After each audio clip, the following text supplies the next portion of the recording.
Hello everyone, this is Kenji and this is Ramon White, anak ni Redford White. And our bike review for today is this two Kawasaki ZX6R.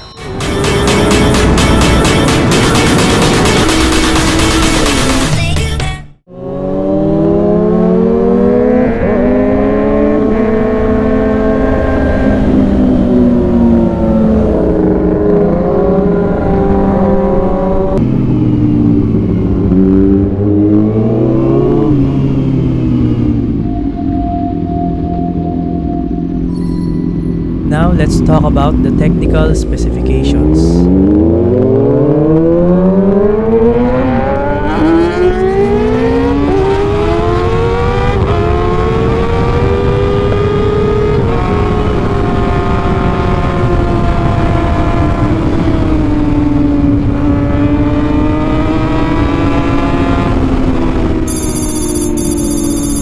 It is equipped with an inline-4 636cc engine with 130 horsepower and 71 Nm of torque.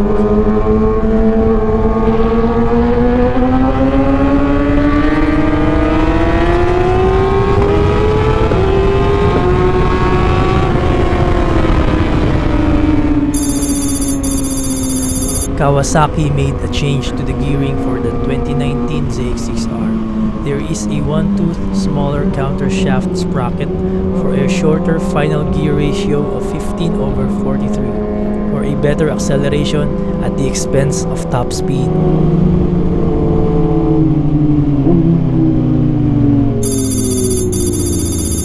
It has an inverted Showa, fully adjustable, big piston separate function fork.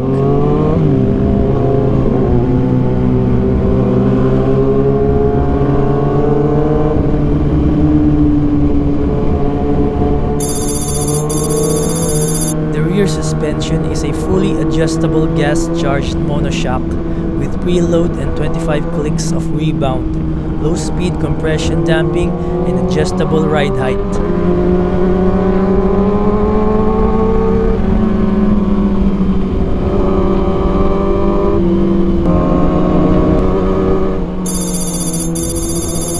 It has a powerful front brakes with dual monoblock calipers.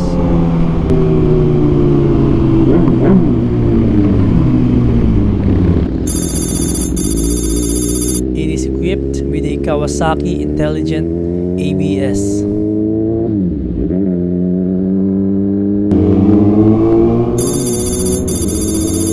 It has a 3-level traction control.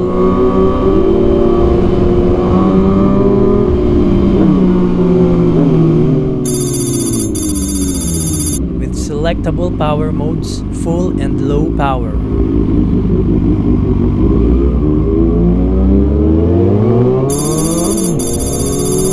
It comes with a Kawasaki quick shifter.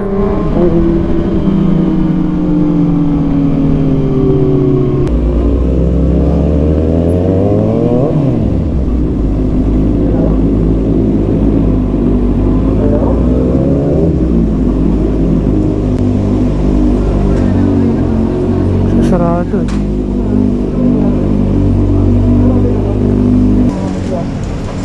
Paano mo yun, ano yan? Oo nga no, galing.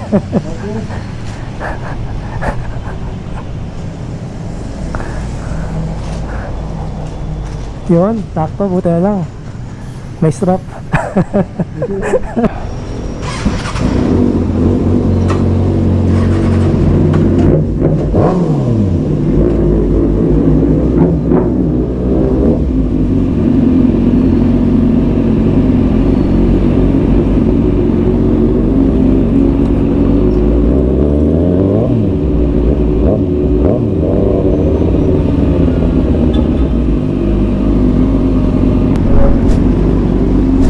Now let's talk about the 5 things that I like on my ZX6R. Number 5, the rear end. The sexy pointed tail looks sporty and aggressive. The seat is narrow at the front, so it's not a problem for shorter riders. The LED headlight. It's bright and has enough power at night. Number 2, the suspension. It's comfortable and well planted, especially after you have tuned it according to your body weight. And number 1, the engine performance. It's smooth, likes to be revved high, and screams all the way up to 16k RPM.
Let's move on to the 3 things that I don't like. The catalytic converter. It's welded together with the headers, so you need to cut it for a better airflow. The foot peg. It's positioned more on the front, so you need an aftermarket rear sets if you want a better riding position in your racetrack.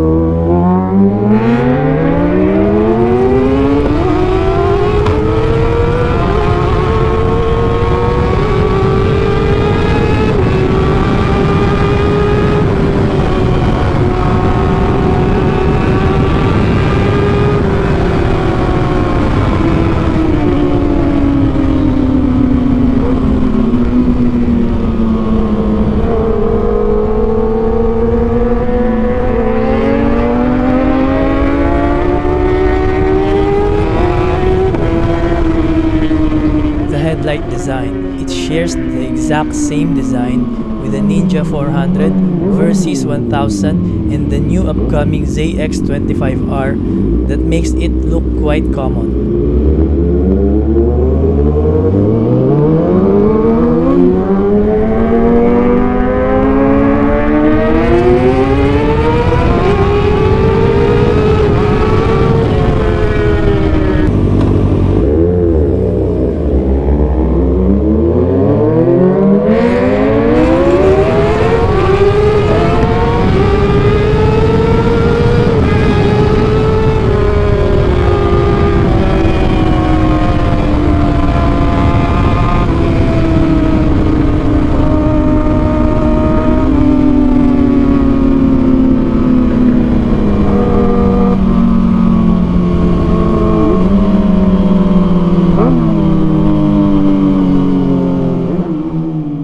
So, Sir Ramon, gano'n na sa'yo katagal tong motor mo?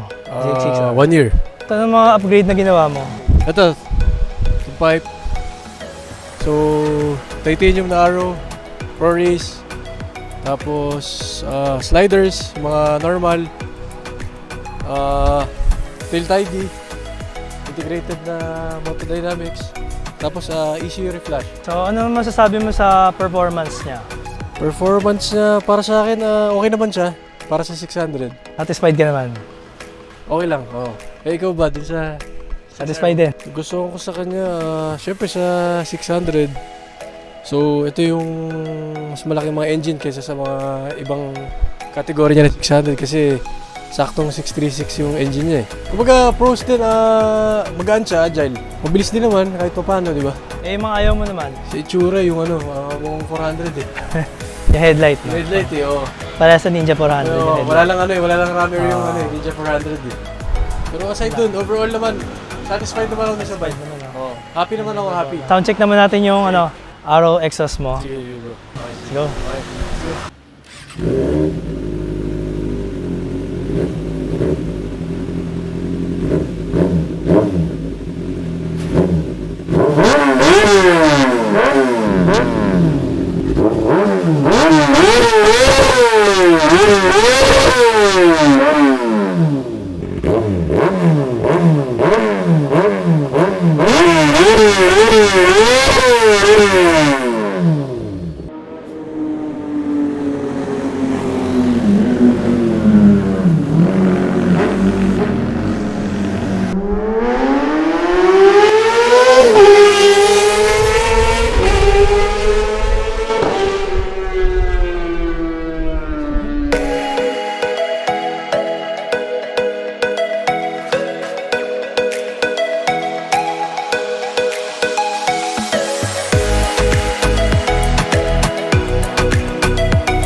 Yamaha R6 is the only direct competitor of this bike that you can buy today brand new. So if you're into good looks and more track-focused bike, more top speed and is willing to pay more, well, go for the R6.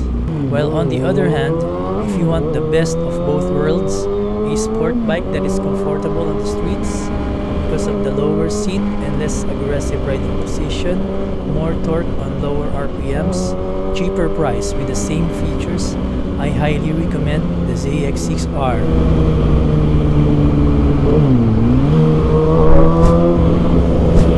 The ZX6R feels light and nimble at 430 pounds. I can easily maneuver it in traffic. Sometimes I feel like I'm just driving a smaller bike, and the seat height is 32.7 inches, which narrows at the front and helps keep the rider's feet planted when stopped. So if you want to upgrade to a sport bike, I strongly suggest that you go for a middleweight like a 600 to focus more on developing your skills before jumping to a 1000cc superbike. The experience of riding a 600 is worth it.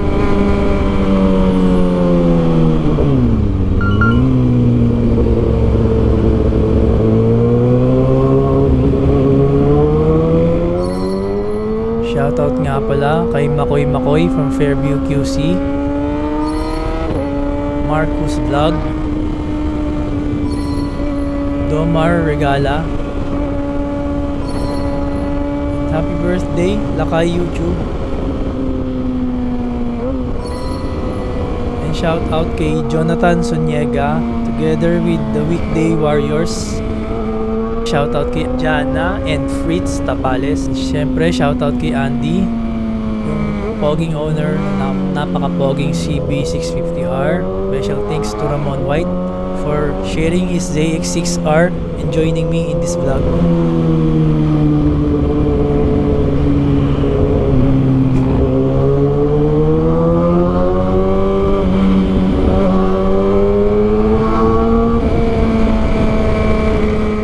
For watching, don't forget to subscribe.